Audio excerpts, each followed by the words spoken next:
हम लोग आते हैं पहले क्वेश्चन पर। क्वेश्चन को समझिए जरा, क्वेश्चन को समझ लीजिए, सॉल्यूशन कैसे बनाया गया है, सॉल्यूशन को भी समझिए।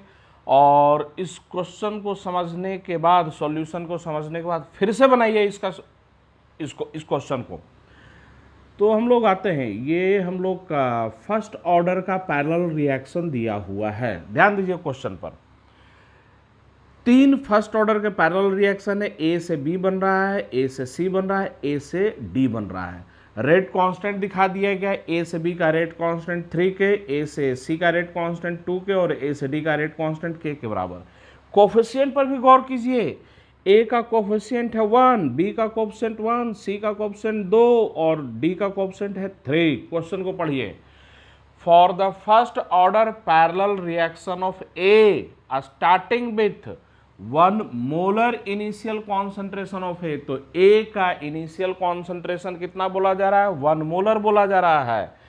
तो which of the following are true? 4 option दिए गए हैं, कौन सा ट्रू है? पहला ऑप्शन, बी, सी और डी के कॉन्सेंट्रेशन का ratio at any time T, किसी भी टाइम पर बी, सी और डी के कॉन्सेंट्रेशन का रेशियो क्या बोल रहा है? Is independent of time. Second option, at any time T C का कॉन्सेंट्रेशन बी और डी के कॉन्सेंट्रेशन से बड़ा और बी और डी का कॉन्सेंट्रेशन किसी भी टाइम पर क्या है? बराबर है। थर्ड ऑप्शन में क्या बोल रहा है?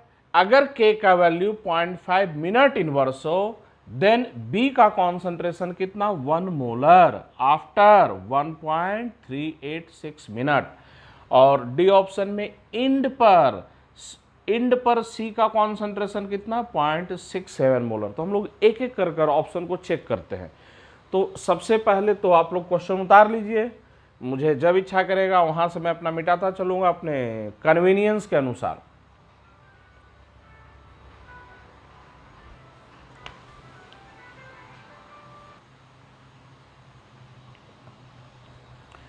तो हम लोग स्टार्ट करते हैं इसका सॉल्यूशन, कैसे इसको बनाया जाए।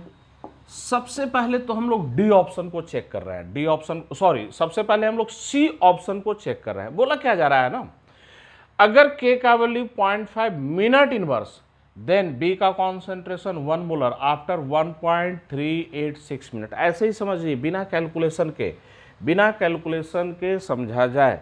यही हम लोग का रिएक्शन दिया हुआ है, यही रिएक्शन दिया हुआ है। याद कीजिए, ए का इनिशियल कॉन्सेंट्रेशन कितना है? 1 मोलर है। तो जरा सा समझिए, ए का इनिशियल कॉन्सेंट्रेशन 1 मोलर।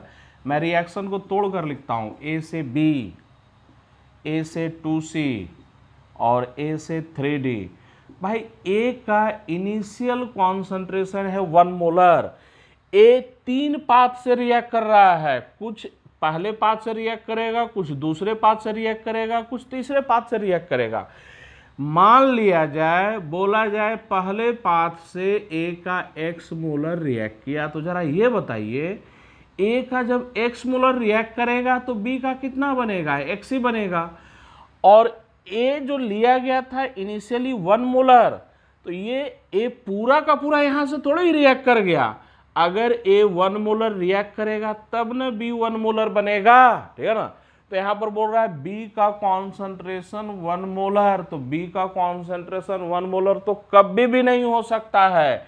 बी का कॉन्सेंट्रेशन 1 मोलर कब हो सकता है? जब ए का 1 मोलर रिएक्ट कर गया और ए इधर से रिएक्ट ही नहीं करे, तो ऐसा तो होगा ही नहीं। ए तो तीनों पाथ से रिएक्ट करेगा, तो यहां से पहले पाथ से ए का 1 मोलर रिएक्ट ही नहीं करेगा, तो बी का भी 1 मोलर नहीं बनेगा। तो सी ऑप्शन हम लोग का क्या है? इनकरेक्ट। सी ऑप्शन हम लोग का गलत हो गया, इसलिए सी ऑप्शन को पहले चेक किया गया था, ये मेंटली करने वाला था। तो सी ऑप्शन इज इनकरेक्ट, इसको मैं हटा दे रहा हूं। अब हम लोग को 3 ऑप्शन चेक करने हैं, ए, बी और डी। ए, बी और डी। अब सबसे पहले यहां पर आ जाइए, ओवरऑल रेट कांस्टेंट जरा लिखिए। ओवरऑल रेट कांस्टेंट को के डैश से रिप्रेजेंट कर रहे हैं, के dash overall rate constant. Overall rate constant है हम लोग का क्या? के डैश। ओवरऑल रेट कांस्टेंट याद कीजिए, ए का कोफिशिएंट 1 है और इन सबको हम लोग क्या कर देंगे, ऐड कर देंगे, तो ओवरऑल रेट कांस्टेंट कितना आ जाएगा 3k plus 2k plus k equal to कितना 6k। ये हम लोग का हो गया ओवरऑल रेट कांस्टेंट। अब ये डी ऑप्शन को मैं मिटा रहा हूँ, डी ऑप्शन को अभी मैं मिटा देता हूँ, बाकी सॉल्यूशन हम लोग इधर कर रहे हैं, या आप लोग इसको उतार चुके होंगे, तो ये सारा पार्ट मैं इधर मिटा दे रहा हूँ, आप लोग इसको उतार लीजिए, एक एक कर ऑप्शन को हम लोग क्या कर लेंगे, मैच कर लेंगे। तो आप लोग सब उतार लीजिए, बोर्ड को मैं बिल्कुल क्लीन कर रहा हूँ अब।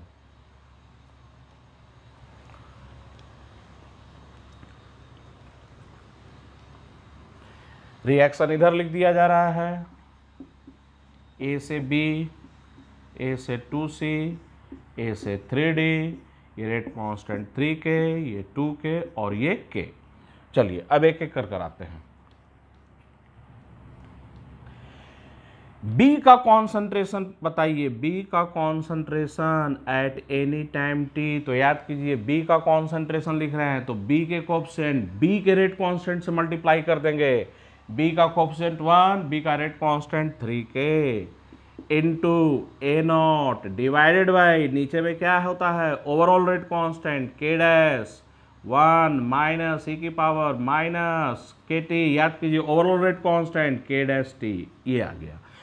तो अब यहाँ पर डाटा को पुट कर दिया जाए, भाई ए का इनिशियल कॉन्सेंट्रेशन ए नॉट वो कितने के बराबर है, 1 मोलर के बराबर है, तो हम लोग इस डाटा को याद रखेंगे, ए का initial concentration A not 1 molar के बराबर है।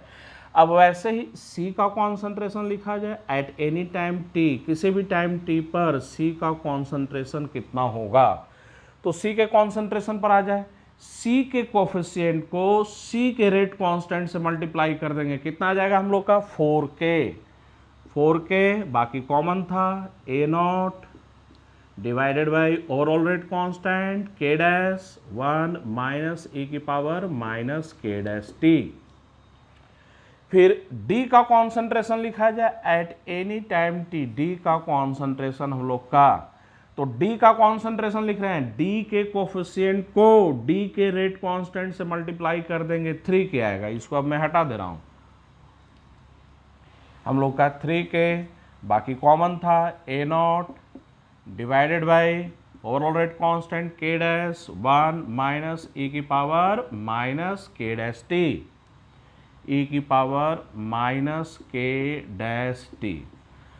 अब जरा ध्यान दे, बी सी और डी के कॉन्सेंट्रेशन का रेशियो, बी का कॉन्सेंट्रेशन, सी का कॉन्सेंट्रेशन और डी के कॉन्सेंट्रेशन का ratio at any time T, किसी भी टाइम पर बी सी और डी के कॉन्सेंट्रेशन का रेशियो, तो हम लोग का ए नॉट के डैश 1 माइनस ई की पावर माइनस के डैश टी। गौर से देखिए यहीं पर बोर्ड पर ये सारे टर्म, ये पूरा टर्म क्या हो जाएगा, कैंसल आउट, के भी कैंसल आउट हो जाएगा। कॉन्सेंट्रेशन का रेशियो कितना आएगा, तो ये कॉन्सेंट्रेशन का रेशियो आ जाएगा 3, 4 और 3। तो at any time T B C और डी के कॉन्सेंट्रेशन का रेशियो आ गया 3, 4, 3। अब यहां से देखिए ये रेशियो किसका है, बी का है, ये रेशियो किसका है, डी का है, तो इसका मतलब किसी भी टाइम पर बी और डी का कॉन्सेंट्रेशन क्या मिलेगा, बराबर बराबर मिलेगा, बराबर बराबर मिलेगा। ये 3 है बी के लिए, ये 3 है डी के लिए, तो भाई इन दोनों का कॉन्सेंट्रेशन किसी भी टाइम पर बराबर होगा। और सी के लिए रेशियो कितना है, 4 है, मतलब सी का कॉन्सेंट्रेशन बी और डी दोनों से क्या होगा, बड़ा होगा। तो कौन कौन सा ऑप्शन मैच कर गया, ए ऑप्शन मैच कर गया हम लोग का, बी ऑप्शन भी मैच कर गया। अब आते हैं हम लोग इन्फिनिटी पर, इन्फिनिटी पर पूछ रहा है सी का कॉन्सेंट्रेशन, तो जरा यहां से देखकर बताइए, ठीक है ना, इन्फिनिटी पर सी का कॉन्सेंट्रेशन कितना होगा। तो यहां पर जैसे ही टी बराबर इनफाइनाइट करेंगे, टी बराबर इनफाइनाइट करेंगे, ये वाला टर्म क्या आ जाएगा, 0, ये वाला टर्म 0। तो यहां पर लिखा जाए 4k A naught divided by के डैश हम लोग का कितना आया है, यहां से देख लीजिए 6k के बराबर है, तो ये आ गया 6k, ये वाला टर्म हो गया 0, तो 1 माइनस 0 1 के बराबर, ठीक है ना। अब इसको सोल्व करें, k और k cancel out, A not कितना था 1 मोलर, तो ए नॉट 1 मोलर यहाँ पर पुट कीजिए, 4/6 कितना आ जाएगा, 0.67 मोलर। तो डी ऑप्शन भी हम लोग का क्या कर रहा है, मैच कर रहा है। तो इसके कौन कौन से करेक्ट आंसर है, ए बी और डी ऑप्शन। आप लोग उतार लीजिए इसको सॉल्यूशन को।